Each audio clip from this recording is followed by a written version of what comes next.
gentlemen up here, and then we'll get to talking about Age of Ultron. So first, our SVP, Executive Editor, Mr. Tom Brevoort. Let's hear from Tom. Next slide. I got the 11 o'clock 3 people. Next, he may be here, but if he's not, we'll cheer for him anyway. He's our SVP, Creator and Content Development, Mr. C.D. Svalsky.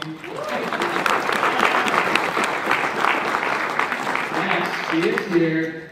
Editor Ellie Pyle is here for.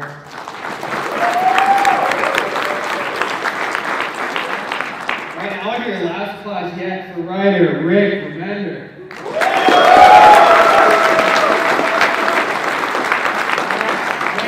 Louder for artist Brandon Peterson.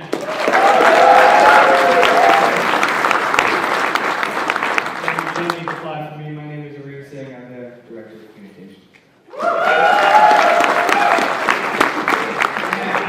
You better write that in your report, wherever you are. All right, guys. How many of you are reading Age of Ultron? All of you, I hope, right? And are you liking it? All right. Well, it's, for those of you who haven't read it, Tom, you want to give them a quick overview of what's happened, what they should expect? Well, what hasn't happened in Age of Ultron? In a method confusing to many readers, but as straight ahead as it could possibly be on the page, Ultron has struck and decimated human civilization, reducing the world to a few fragments of surviving characters scattered hither and yon across the world. Over the course of 5 issues, we saw those characters come together, find the remnants of Nick Fury's last secret base in the Savage Land, in which he has a copy of Dr. Who's Time Machine. A crew of heroes head into the future to confront and combat Ultron. That doesn't go so good. At the same time, Wolverine, playing something of a lone hand, travels back in time to the point at which Hank Pym was about to create Ultron and kills him. And that is where we are. Yes. And coming up, I'm missing one cover, so don't get too concerned about the top there. We have, for May through June, we're going to have books 7 through 9. But yeah, we also have some great tie-ins to this event as well. So if you guys are looking at your comics on the rack and you see the number with the letters AU next to it, it means it's a tie-in to Age of Ultron. One of the tie-ins everyone's really excited about is Uncanny Avengers number 8 AU, written by our good friend here, Rick Remender. Rick, what can you tell us about the issue?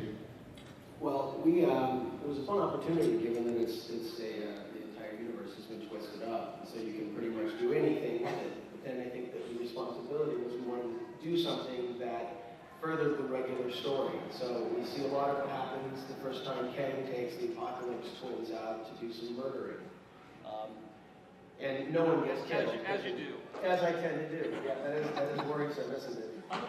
And another story where some people are going to go kill some people. So yeah, it was just presented a lot of fun opportunities, and obviously getting to work with co-writer Jerry Duggan, who's amazing, and the legendary Adam Kubert. It's something that we wanted to make sure that it fit into the event, as well as being a self-contained story, as well as tying into the regular ongoing Apocalypse Twin story that we're telling right now. And I think we managed it. It's a lot of fun, and it's worth the price of it. Just for the Adam Kubert business there, Frank Martin in colors.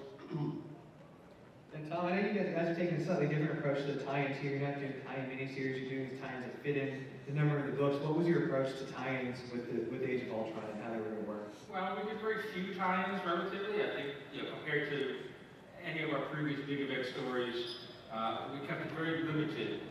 So there were some tie-ins that were suggested by the content of the story. Fearless Defenders is one of those. Uncanny Avengers is kind of one of those. There were certain times that we kind of had to do to bring some alignment in between Age of Ultron and what was going on in Marvel Now, and the Superior Spider-Man and Fantastic Four are good examples of that. We really tried to keep this down to a small, tight, manageable number because we knew we were going to be releasing the main book 2, even 3 times a month. And there's a point at which we're just asking too much of your wallet. Right, so another one of those times you definitely want to check out. If you haven't checked out the series, it's a great place to start. It's Fearless Defenders number 4 AU in May 2013. or as we think of it, ow! Yes, so she make that noise every time you see one of those covers. Yes. But Ellie, the editor of Fearless Defender, she can tell you a little bit about what the book is about and then what you should expect in this issue. This issue is going to focus on Warrior Woman, who is Hippolyta, who we recently brought back from the dead in the main book.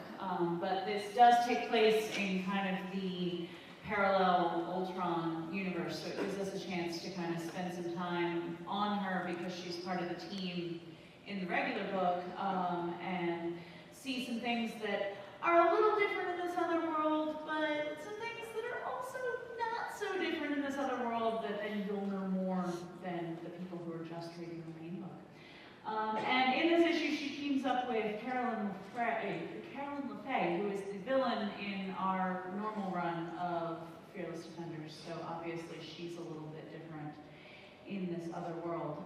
And it's really exciting because it's being written by Colin Bunn, who is the normal writer on the series, and we have Phil Jimenez as our guest artist because he did the redesign for Warrior Woman with her awesome new costume. And do I have any Fearless Defenders fans here?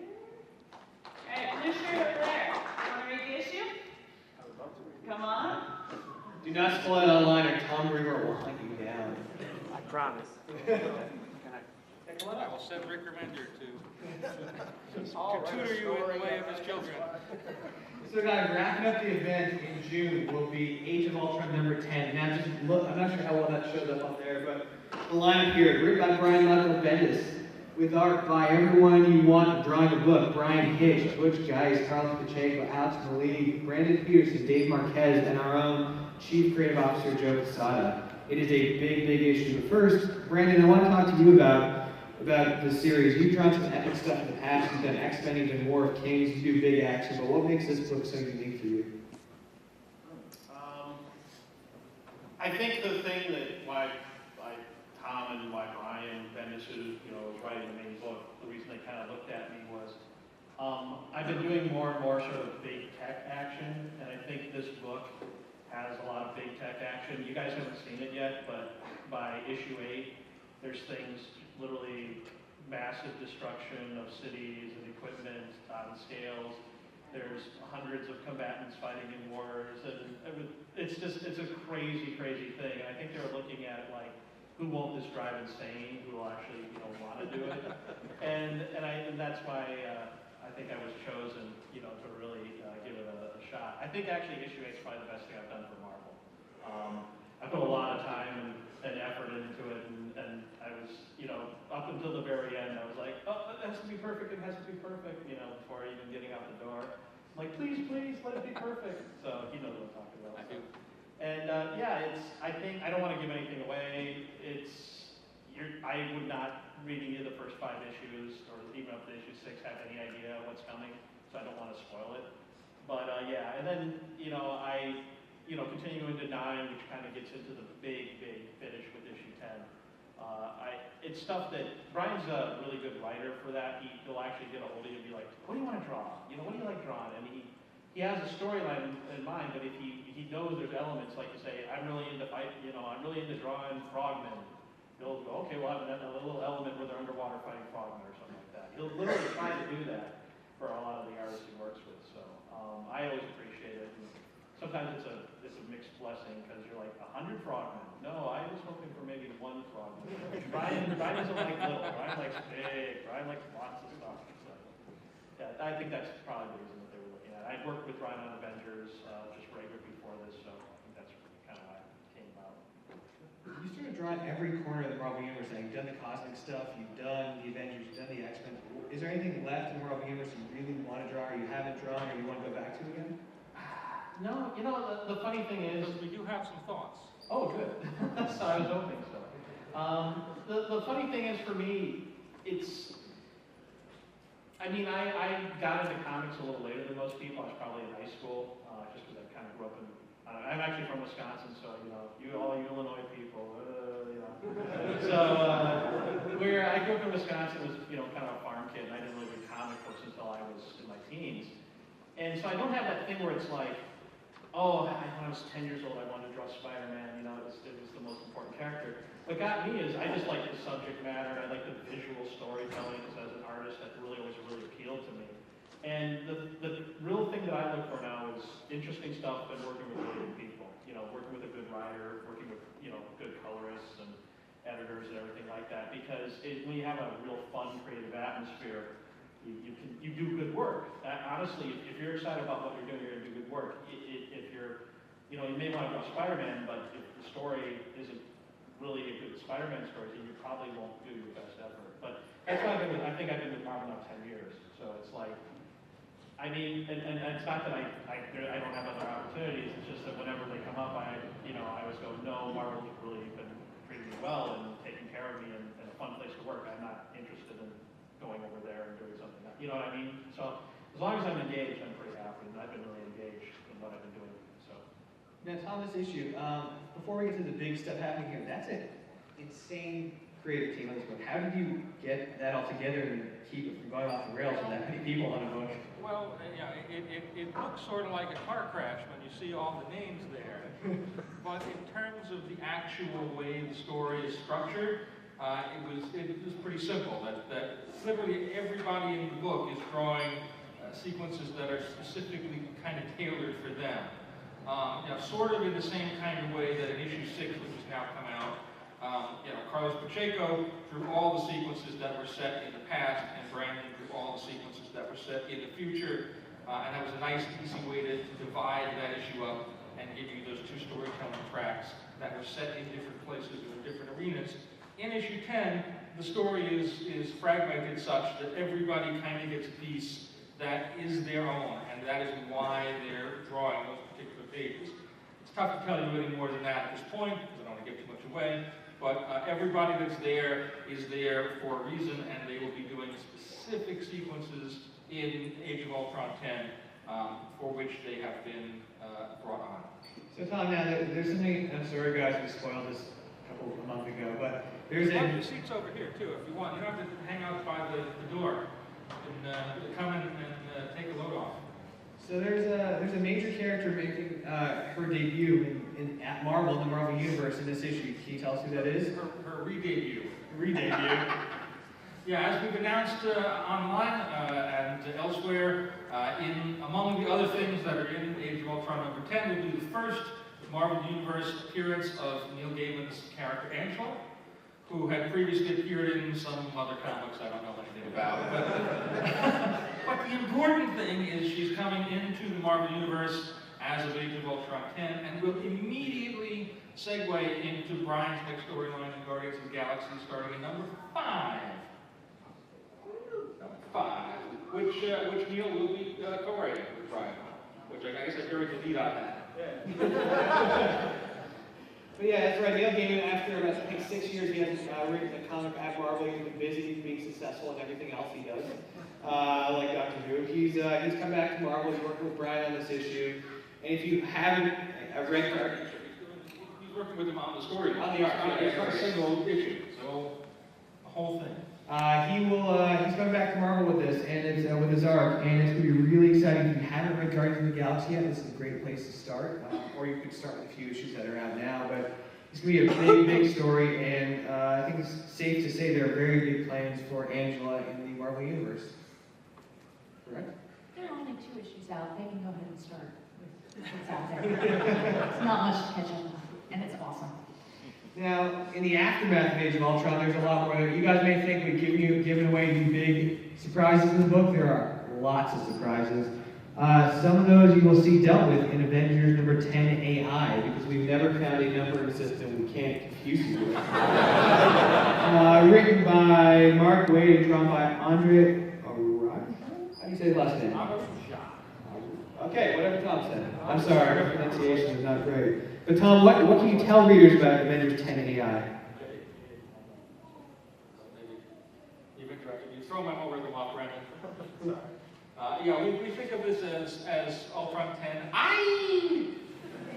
And this is the epilogue. This is the aftermath. It focuses most heavily on Hank Pym, a character that Mark Waid has a lot of affinity for, as seen by his recent appearances in Daredevil. There will be more. that hopefully people like. Again, there's not too much I can tell you about the content of the story, other than Hank Pym, in the course of Age of Ultron, goes through a fairly transformative experience, given that he's dead. And so, here we will sort of be setting him up for his future in the Marvel Universe, and Mark will be taking point on that. And something else, at least that will make more sense with AI in the name to you, is an all-new series launching in July called Avengers AI, written by Sam Humphries, who you guys might know from Uncanny X-Force, from Ultimates, and if you're over 18, you might know from a book called Our Love Is Real. It's a great series, great issue, but do not read unless you are of age to understand what's going on with the doggies and the cop. And but this is an exciting launch for us. It's going to take you into a different corner of the Marvel Universe. It very much reflects some major changes coming out of Age of Ultron, correct, Tom? Yes. Anything else you want to talk about with the cast? That's a pretty cool cast in this series. Well, again, I don't know how much we've said online. It'll mean a return to resurgence of the Vision in a big, prominent way in the Marvel Universe, kind of a reinventing and reimagining of that character as the center point of this. As you can see there, we've got Victor Mancha from Runaways, who was just in the Ultron AI one shot. We've got Dr. Doom, Doombot, which is always fun to have around, and a few other new mysterious characters. The Marvel Universe version of Monica Chang, a character that Sam Humphries kind of fell in love with when he was writing Ultimates. It's a completely different sort of an Avengers title. It delves very much into the world of the singularity and what happens when machines get to the point where they can evolve and grow without human intervention. It definitely plays to Sam's strengths. He's having a good time on it. I think it'll be a lot of fun. All right, and speaking of fun, we just had our first reader read Fearless Defenders number 480. Come on up. Without spoiling it, what do you think? I read it, and I will still buy it. It was that good. If you have not read The Fearless Defenders, you really should. And they have not paid me for saying this yet.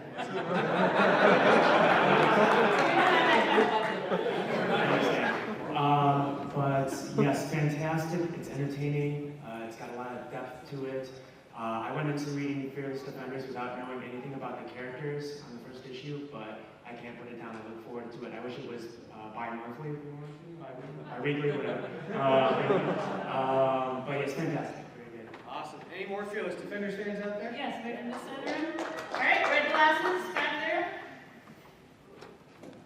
Right, guys. So also coming out of Age of Ultron is Age of Ultron number 10 UC. Right, that's just more letters in the alphabet we use. Now, we can't tell you what the UC stands for. We can't even tell you who's working on the book. I will tell you, for those of you who know Tom Bernard is a Gundam fan, this has nothing to do with Gundam. The Gundam fans did a joke, but I've actually seen theories online that means Gundam is coming to the Marvel Universe. It is not. Is it going to make that happen? Yeah, it's good. But guys, when you see what this issue is, I'm not sure how well it shows up, I apologize on the screen. It says the word hunger in purple many times. That's what the UC is for. Yes. UC hunger. Yes, but it's, you guys probably, some of you Marvel fans can figure out what that might mean, or maybe we're just swerving it completely. But definitely check this out in July. Age of Ultron has major ripple effects. This is not one of those stories that we can tell and come back from it. It has to have an impact, and it does. Now, there's something else too. How many of you guys go to Marvel.com regularly? You know, come on, raise your hand. Everybody better raise their hands. We're bad fans. No, but if you guys have, there's a lot of cool content at Marvel.com, and somehow Ryan Panagos, the guy from our Marvel Superheroes What The team, went through Tom's notes and found the original pitch for the climactic battle of Age of Ultron. He made a video of it. We'd like to show you guys that video. You guys want to see what that looks like? Someone kill the lights. Romantic mood? Earth's mightiest heroes! Your humanity makes you weak. Too weak to stop the machine power that is Ultron 5! Hulk, remind me to remind you to smash Hank Pym in the brain for building an indestructible psychopathic robot. You bugbear movie guy. Technically, both. Enough chatter! None can withstand the power of Mjolnir! It seems we are Valhalla bound, my warrior friends. It's been an honor. Goodbye. And now you will perish before the might of Ultron! New software update available for Ultron 5.1. Now? Seriously?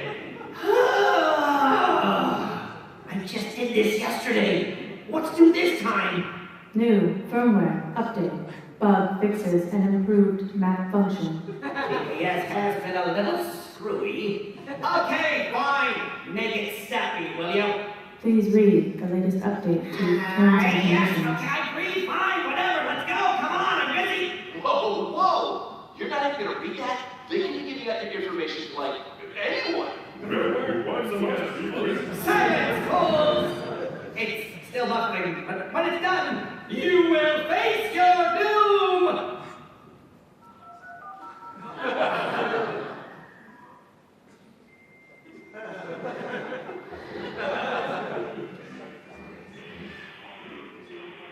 Download complete. Ha ha! Prepare yourself, Avengers! For at long last, I will destroy... Please restart your computer. Oh, for the love of him!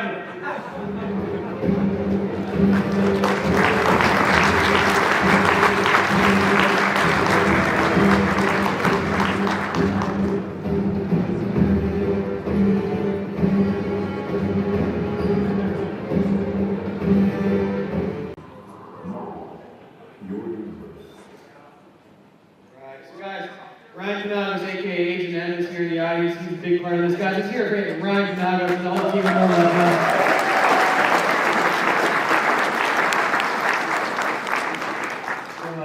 Ryan was actually working out with Jake the Snake, the wrestling legend in the gym today. That's how little guy Ryan is. So guys, we're actually going to move over to the question and answer session. We have a mic over here if you guys want to line up, ask questions about anything Age of Ultron, Avengers, anything of the panelists. I'm sure they'd love to answer. Pretty much anything of anything. Yes. I'll answer your DC question for you, too. So, one thing I've heard about Age of Ultron, and I do read it faithfully, was that it had a really slow beginning, and they found out, a lot of people found it really weird, but why would the character, when it's like at the end of issue 1, you see Captain America just slumped on the wall, and Hawkeye says, you call that making a plan? What was the process of saying, okay, we know this is going to be epic robot action, but we need to have this slow build-up? Like, what was the process behind that? Well, I think Brian's thinking in building the story, putting the story together from stage 1 was to try and do it in a way that was different from other events. That most events, you would say, okay, it's Age of Ultron, so issue 1, Ultron is going to attack, and then for 4 issues, we're going to fight him, and things are going to happen, and eventually you're going to get to a point where you're at this point in the story. And so in this case, he made the choice, let's just cut past all of that. It'll be much more of a shock to the system, much more of a slap in the face to people to open issue 1, page 1, and it's already done. Ultron has already won. You're already sort of plunged into this world that you now need to learn and explore and experience along with the characters. It throws you into the same sort of disorienting state that a lot of the characters are in for slightly different reasons. On top of that, Brian is a very character-based writer. He's very emotion-based. Everything that he does is about what the characters are feeling, how they're reacting to these events. And that even more than the action or the pyrotechnics, I think, is the stuff that he tends to focus in on the most. So it wasn't like there was a concrete decision where we had a long conversation about it. We're going to end the issue with a really quiet moment of Cap in the corner. That's just sort of where the natural storytelling of that moment, the visual, the notion of Cap sort of curled up in a fetal position with his broken shield, that's got an emotional weight to it. You see that image, and that tells you everything you need to know about the state of the world. It's a bit different than you usually do these things, but the only reason to keep doing big stories like this is that we can do them differently every time. I agree, and I think it was very well done. Oh, thank you very much. Next person who wants to read goes to come use the microphone and let me know. Just Easy. Hello. Sorry, I've only read up to issue 4, so this is answered afterwards. Please let me know. The Spider-Man featured in Age of Ultron, is that the Otto Octavius Spider-Man, or is that the Peter Parker before all that happened? It is Otto Octavius Spider-Man, and we did a tie-in, which was Superior Spider-Man 6 AU. 6, ow! And in that, you actually get inside his head and hear the Doc Ock underneath it all. It's just Doc Ock doing his very best Peter Parker impression in the main book, since we're not really hearing the interior monologue and so forth. But yes, it is the Superior Spider-Man that we have all come to know and love. Great, thank you. Until next week. Wait, do you like Superior Spider-Man? Do you want Peter Parker back? Yes. I would love Peter Parker back. Yeah, I have a quick question. How many of you were really angry when they killed Peter Parker? How many? That's not actually that many. How many of you like Superior Spider-Man, Doc Ock and Spider-Man? Nice. How many raised their hands both times? How many of you aren't in a rush for Peter Parker to ever come back? Oh wait, there's an option for him not to come back? Dead means dead in comics, sir. Tell that to Uncle Ben. Dan slot online. I want Uncle Ben to be Spider-Man. That guy. My name is Mark, I think. And last year, Bendis was writing Moon Knight, and it seemed like he was heading towards what it eventually became Age of Ultron. Was that intended to be a sort of prelude to Age of Ultron? And will we see Moon Knight again later? Brian using the Ultron head in Moon Knight was absolutely a prelude to Age of Ultron. He knew we were doing the series. He was actually writing it at the time, the earliest issues of it. So he knew that it was coming here. It's not really necessary for you to have read the Moon Knight issues to enjoy and understand Age of Ultron, but there are a couple of little Easter eggs and things that are seated in there if you do know and did experience those issues in months past. Will we see Moon Knight again? Well, let's wait and see. Certainly the end of issue 6 didn't go so well for a lot of people. We'll have to sweep up by the end of the story is anybody's guess at this point. Were you a big fan of Brian and Alice's Moon Knight? I did, I liked it a lot. I enjoyed the entire read. It was kind of sad it ended after 12 issues. It was such a crazy book. Like, even someone working there had no idea what was going to happen every issue. Like, if you guys haven't read Bendis and Lilly's Moon Knight, you should. It's crazy in a good way, but you have no idea where it's going, and it's so much fun. It really, really is. I was actually intending to do a Moon Knight costume for last year's New York Comic Con. A friend of mine in New York happened to be the model was the model for Snapdragon, and we're going to be able to put that together, but things didn't quite work out. But I love reading. Do you dress up as, are you from New York? No, I'm from Washington, D.C. Are you going to New York Comic Con again this year? That's right. If you dress as Moon Knight, come by and say hi, we'll hook you up with something cool. Will do. Okay. Thank you.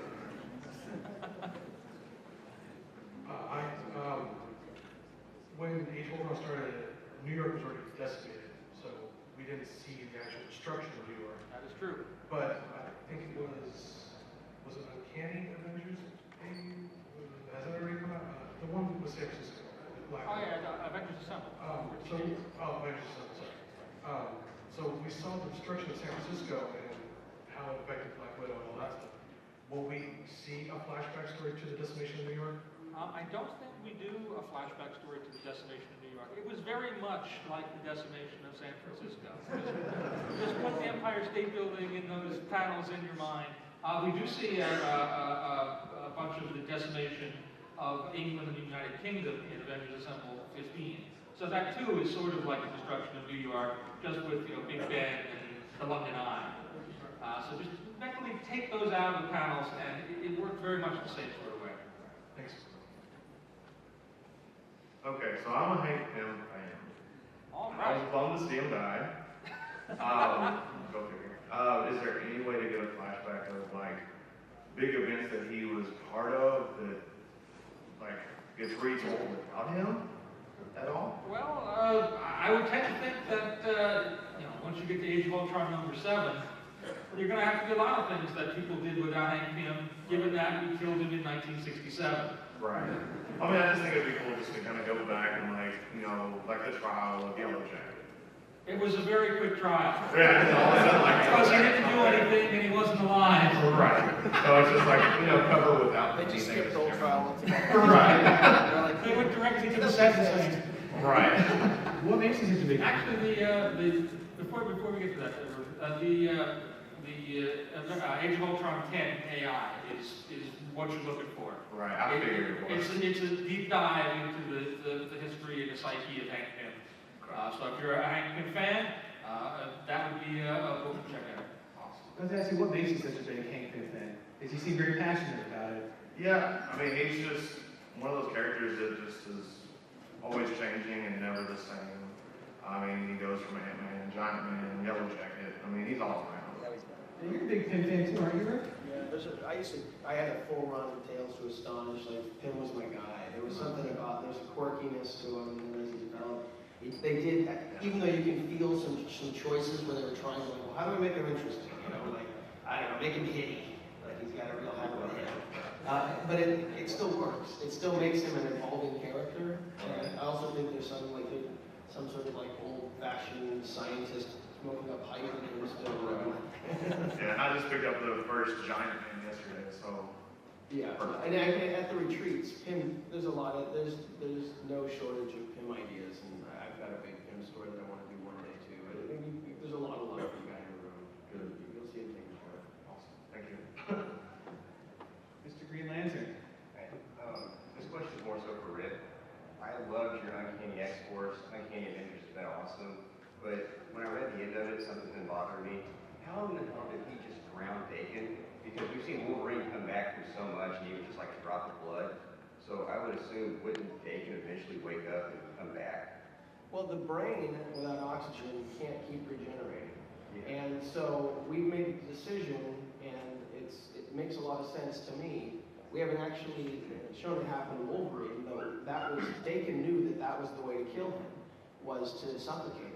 And the regenerative process, the healing factor at a certain point, it won't keep working, and the brain has no oxygen, there's no regeneration possible. And you die. Yeah. Now, I'm not going to, like, the real science of it is frankly, total yes. But here's the problem, and as the X group was in that, mindset, and this is Jason Aaron and Nick Lowe and a lot of other people who put a lot of time and energy into figuring this out. If he's got no kryptonite, at this point, if you go by everything in canon, you could take Wolverine and nuke him, and he's just going to be like, hi. And it starts to be consequence-less. It starts to be, well, whatever happens to him, he's still just going to go like, I'm still super okay. So there's got to be something in... So you guys kind of just retconning in a weakness point then? I don't even know if it's retconning, because we've never... People misremember that blood story, for one thing. That if you actually go back and look at that was an X-Men annual, I think it was 11, that Chris did with Howard Davis. And, Wolverine was killed, and the drop of his blood, falls on the big McCran crystal thing. And it's the McCran crystal thing that brings him back. It's not that he regenerates from a drop of blood. But everybody, that panel has been pulled out of context and on half the tumblers in America. Everybody remembers that, and so, they tend to think of him, and sometimes people tend to write him that way. But Wolverine, to me, is better if he's got some level of vulnerability. There's no stakes if there's nothing, absolutely nothing, that can hurt this guy. Even a small He got fried as a skeleton, but somehow he was still able to come back and stuff. I was like, well, if he didn't have a brain, he could regenerate. I didn't catch the beginning. You see the Grant Morrison stuff? Oh, no, it wasn't Grant. I want to see it was Jason Aaron. During Civil War. Mark Guggenheim. Yeah, oh, okay. Well, there was also, and Grant Morrison had him go into the sun and completely get melted and regroup. There's been various levels where the consequences for the guy, hey, he's going to go fight. What's going to happen? Probably nothing. To him, he's probably going to come out and be like, that was a bummer for the person I stabbed. And those conversations, and after writing the character, we love the character, and you're trying to really, if there are no consequences, if there is no way he can die, it stops being interesting on some level. And I think what you're going to see coming up with the X Office and their plans for Wolverine is a huge step in a very interesting direction. It's also going to be exploring how we can identify with him more as a vulnerable human being with, he's not just going to go into the sun and come out and walking out like that. You definitely should come to the X-Men panel tomorrow. We have a really, really big Wolverine. Okay, all right. Thanks, guys. Thank you. Hi, I'm like a huge Big Ten fan, but that's just a side note. I'm really disappointed you killed him. Killed who? I didn't. Doctor. That you killed the king. Doctor. Oh, Dawkins. Dawkins. Yeah, but have you seen the news? You're probably pronouncing it right. We're probably not. Everybody's got, like, I say Dawkins, like, and I think, like, 80s hair metal. It's Dakin, Dawkins, it's comics, there's no, it sounds different to everybody, but this is actually just more of a general question for everybody. Like, what character, like, whether it be, like, Marvel, DC, or just in fiction in general, like, inspired each of you to, like, be a part of, like, such a, like, a huge publishing company? Rick, which character inspired you from superhero? Or any character, fictional? You mean, like, what character did I like reading so much that I wanted to make comics? I guess I see it as, like, any character that, like, I guess moved you in a way. Huh. Well, as a kid, the things that moved you, it was all spectacle, And I think for me, the first book I read was Secret Wars. And I remember the Hulk was holding up a mountain, which, like, I don't know if you've read this or your age, like, I'm 40, so I was right at that sweet spot. I was like 11 when that was coming out. And I remember there was all of these superheroes had just taken a beating. And I hadn't read any of the other Secret Wars, it was just this issue that I picked up at 7-Eleven. And I remember being fascinated just by this cast of characters that had been beaten and were dying, and the Hulk holding up a mountain. And there's something about the pulp oomph of that cover. I don't know if you've seen the one I'm talking about. Yeah. It says underneath 4 trillion tons, and I was like, well, what's that gonna be about? So it was almost more that the feeling of, like, once I was done reading that, the imagination of it all, and the captivating characters, and the cast of Marvel characters that were in that crew. And I think that was when Rhodey was Iron Man, and so there was like, half of them didn't know him, and there was the soap opera bubbling underneath a mountain. And I think by the time I was done reading it, I was done for life. Like, I wanted to buy every single comic I could get my hands on. So I think it was more that book than a character. If that's a cop out, I'm sorry. Brandon, what do I do? Like I think I said before, I kind of got into stuff a little bit later, and everyone here on the Marvel panel is going to hate me. But the thing I remember I really got in, I was probably about 15, 16, when I really started reading them, because I could actually drive to a place that sold them with my friends and look at them. And I remember that was right around the time that The Dark Knight came out, the Frank Miller book. And that just, I had seen comic books, but it wasn't like literature or like this bigger story and stuff like that. It was, Spider-Man fights Doc Ock, or, the usual type of stuff. But because I read them piecemeal growing up, like a friend would have one, I'd read it. And they usually were one and dones, which is sort of a standalone issue. And I go, okay, cool. And, and that was that. But so I read that, and I just, like, the first issue, I was just like, what? The storytelling, and it was really adult themes and stuff that kind of like, and what happened is after that, I had a friend, I was like, what about this? And he goes, you got to check out, the Bird Thermon X-Men, you got to check out this, you got to, and then they just put this big pile in front of me, and I just started reading it, and I remember just sort of coming back and going, this isn't that stuff I remember when I was 8 years old. My grandmother would buy me a comic at the grocery store. This is like, they're really kind of approaching things. They're making bigger stories. There's continuity, and the stories sort of go through. And I just sort of, that was when I really started thinking about it. Because before I was thinking, I wanted to draw. I don't know. I was a big gamer, like D&D type games. So I lived in Wisconsin. I'd go to Gen Con, and I wanted to be like, basically like, I guess Brahm is now, or what I always looked at was, like the classic guys, like Frazetta would be a good example. I was like, I want to be a big fan of, guys fighting, monkeys and stuff like that. What Frank Cho does now, basically. So, but that's the thing. I really started thinking about comics, and then by the time I got into college, there was a guy looking for assistants that was doing comic books, and I started as an inking assistant. By the time I was out of college, I was drawing X-Men, so and really kind of, I guess I made up my mind pretty quickly that that's something I wanted to do. So, that's for me. I remember like The Dark Knight Returns. I was just like, oh, it just blew my mind. Like I didn't understand that was a comic. It was the same. That's like Richie Rich is a comic. It is. It's not the same thing at all. All right. So the most inspiring character, Stan Lee. Stan Lee is the best Marvel character. That there is, because he's real, and is really like that. Stan's just, the world Stan lives in, it's not quite the same world that you or I live in. It's bigger and bolder and more colorful and more exciting, and nothing boring ever happens in it. And that's pretty cool, and that's pretty much Stan's life at this point. So for me, it was Stan. When I was 11, I couldn't decide whether I wanted to be Rogue when I grew up or whether I wanted to be Jean Grey, because, Jean Grey could, beat Sabretooth with just her mind, but, Rogue had tragic, impossible love, but, Jean Grey had true love, so, I was I didn't care about spectacle at all.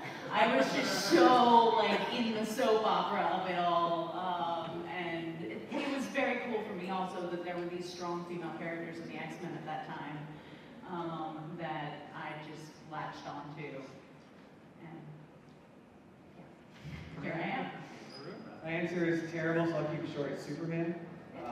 Always will be, and I'm not going to say more because I read a Marvel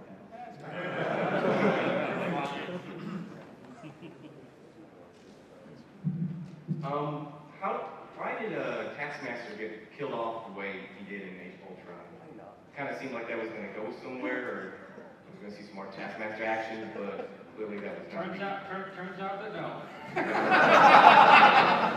in a dark post-apocalyptic world, hanging out and crossing a barely controlled, rage-fueled, half-insane Hulk is not your best course of action.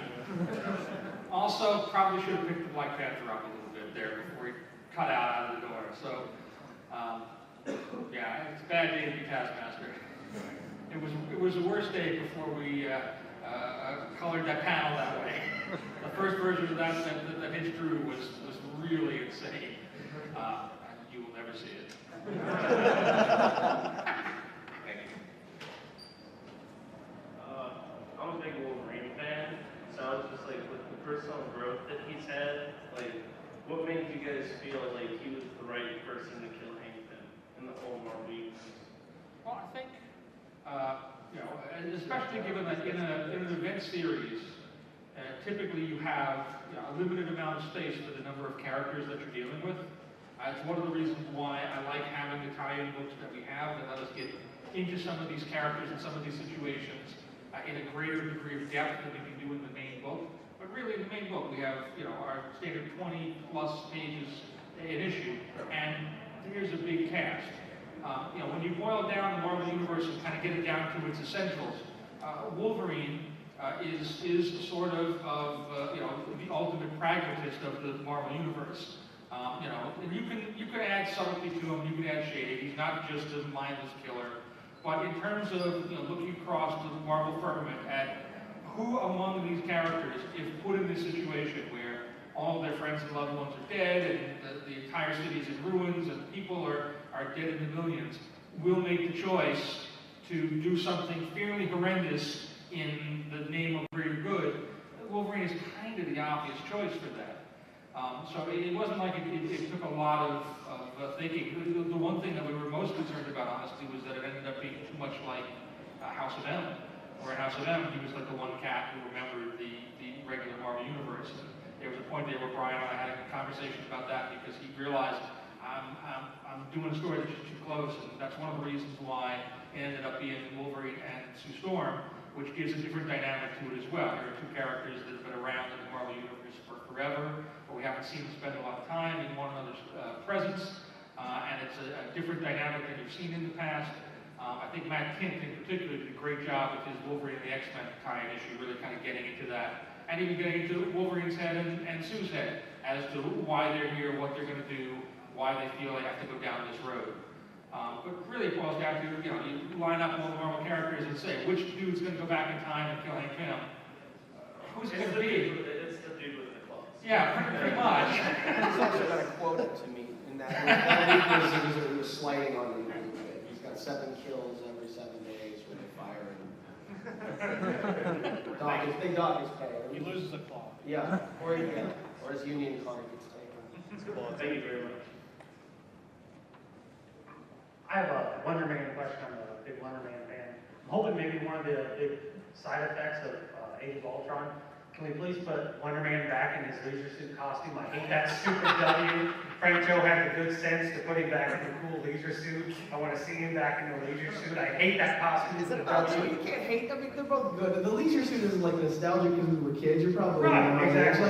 It's like, if we try to revitalize Wonder Man, which we are putting a lot of time into like that character, you can't. The leisure suit. Look, I'll find some place to throw in the leisure suit just for you, and a little for my own nostalgia, because you can tell the books I'm doing, they're all nostalgia based on some level. Like, okay.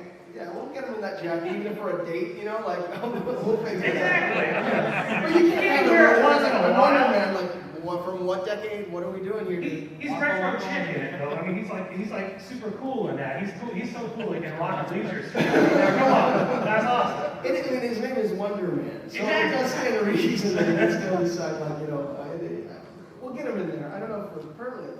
Yeah, but I'll also get him in the green and red, you know, lightning bolts. How about we mix this? That's not going to happen. That with like tear it off. Yeah, he goes complete fashion cycle and mixes it all up. Thanks. Rick's going. No, that's going to happen. Not a word. Just want to simply say, first of all, with the Age of Ultron, for me, I find it to be more or less of an interesting read, finding how you're changing, well, how the situations have changed over people so far. My question is, halfway through the book so far, how come there aren't more of the artificial beings that are Avenger allies, not, how come they're not there? Machine Man, Jocasta, Jim Hammond, the original Human Torch. I would think that maybe because they're androids, artificial intelligence, robots, that they would be more prominent in the series itself. Right. And two, the second question, and this happened years ago, there was an Ultron that had an epiphany that what he was doing was wrong. That one Ultron that said, oh, humanity's not so bad, maybe I should help him along. And I remember that the Ultron previous destroyed him, but since that Ultron was a greater incarnation of him, wouldn't he have had a backup? Wouldn't he have thought that, well, you know, this guy's going to destroy me because I don't agree with him, so... He was out of floppy disks. That was way back. They had like 1 meg thing. He was downloaded for years. It was a whole... His backup was only a gig. Yeah. He had his Commodore 64 would crash.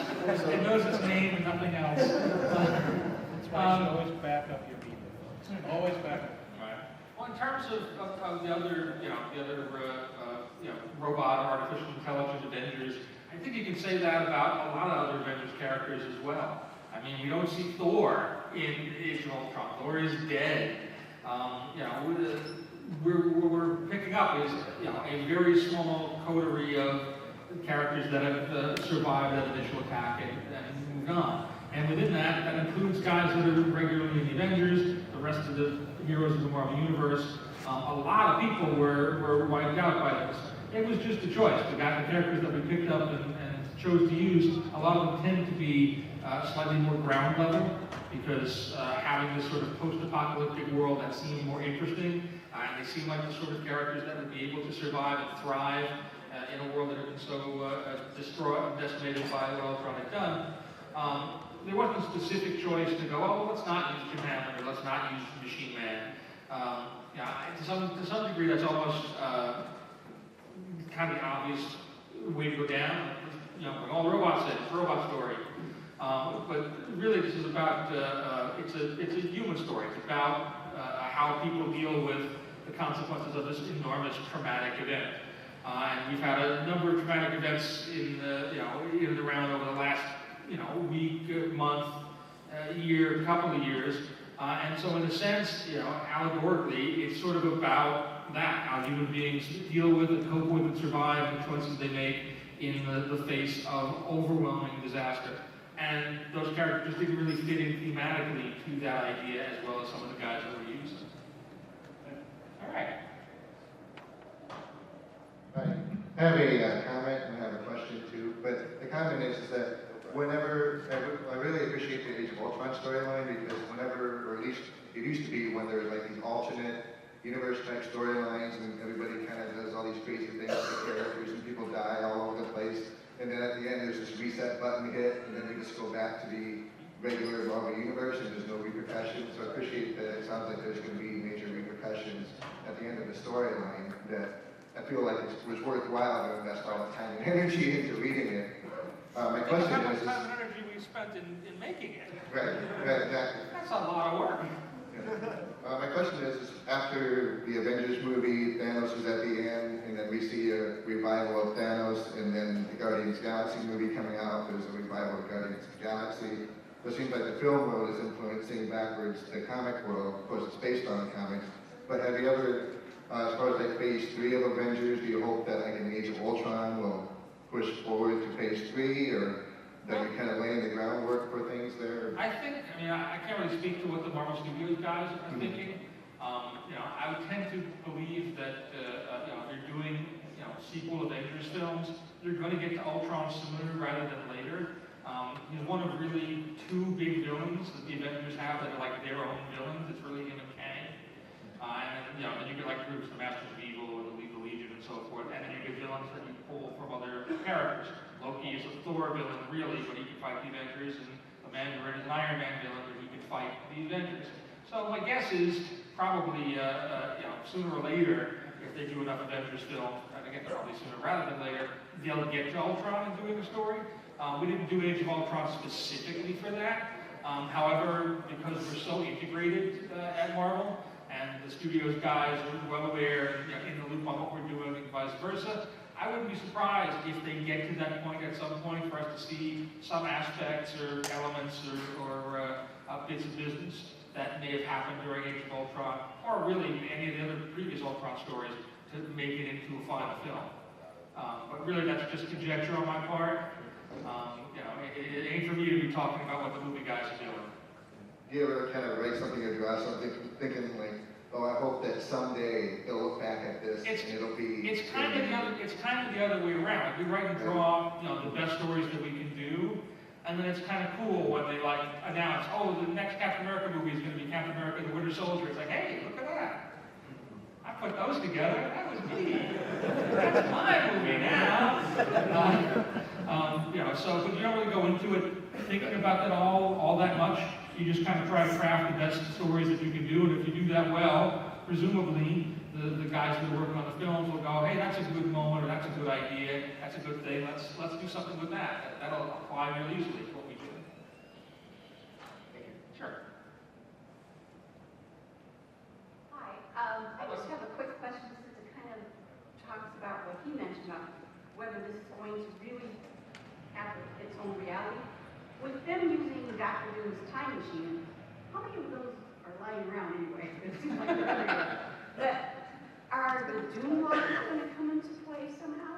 I don't know that we'll see the Doom bots in... No, the Doom lot is something that Peter David came up with in X Factor, where his time machine actually does not create alternate timelines when you use his time machines. Right. By the way, how is Peter David doing? Peter's doing great. I saw him just in the office, a month ago. He's doing good. He actually he recorded a little video for the X-Men panel. So there'll be a little video. You can see him for yourself, and just be horrified that he looks the same as ever. The specific point that you're talking about, I don't know that it directly comes into play. But the intention of the characters that are using the Doctor Doom time machine in Age of Ultron, they're going back to the actual Marvel Universe past and to the actual Marvel Universe future. They're not going to a parallel timeline or alternate dimension or alternate universe. They're going back to the comics that we published in 1967. So it is the genuine Marvel Universe. So in essence, that concept is there, it's just not necessarily called out as, oh yeah, it's that, the thing that Peter was talking about next time. Thank you. And as far as Dr. Doom goes, the Fearless Defenders 4 AU takes place in Latveria, so you'll get to see kind of the Doom and Latveria side of that world there. Not a Doom bot. Who knows? Who knows? Hey guys, and Quick question for you. We're talking about this is going to affect the Marvel Universe, completely. The next thing that I'm really looking forward to is Hickman's Infinite. Is there a segue from this into Infinite, or are they totally separate? Really, the honest answer is not really, no. Yes, in that they both take place in the Marvel Universe. The events of one story inform the events of the next story. But really, John's Infinity is kind of more coming out of all of the setup work he's doing in Avengers and New Avengers. That having been said, the stuff that hits by the end of Age of Ultron, it'll have an immediate effect, and there's some seeds for stuff that'll be happening even after Infinity is done. So we're planning even further out.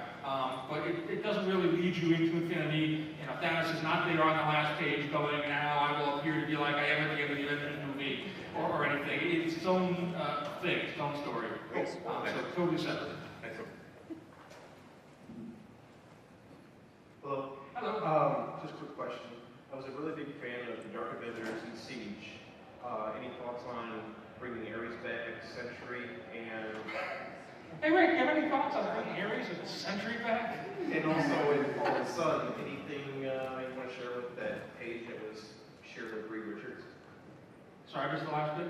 That there was a page that was shared with Reed Richards from Clock, the artificial intelligence. Oh, right. Yeah, I don't want to share anything about that. No. But, I wouldn't be surprised. I'm trying to remember where we are even in the solicit side. We've shown it covered. We've shown it? Okay. Yeah, well, I think since we revealed he's going to be one of the Horsemen of Death. The Apocalypse Twins are changing the rules of how the Horsemen work, and they have made 4 deaths. Sort of how Warren became Archangel. These things are now Archangel. Sorry. These things are now being done to the Sentry. We're going to Grim Reaper, Banshee, and Dauphin have been turned into deaths. So we revealed that will be their army. So that's going to cause a lot of big problems. Obviously, there's going to be a Sentry and Thor rematch, but now Sentry's got a few wrinkles and twists, and we're going to really. I'm going to delve into a part of the mental illness in a different way than what we've seen done, given that he's now this death persona and he's a little twisted up. But he's going to be hard to deal with for people. We're not going to play around. It's not going to be, he's back, and now we needed somebody to kill. We've got a lot of cool ideas for these guys moving forward. All right, thanks. Okay, last question. It's going to be a good one, right? All right. So, I've been playing a lot of the Marvel Avengers Alliance Flash team everywhere, and they did a really strong tie-in from Age of Ultron into their story at the same time. It's a really unique situation where you can actually do the same thing in 2 different media at the same time.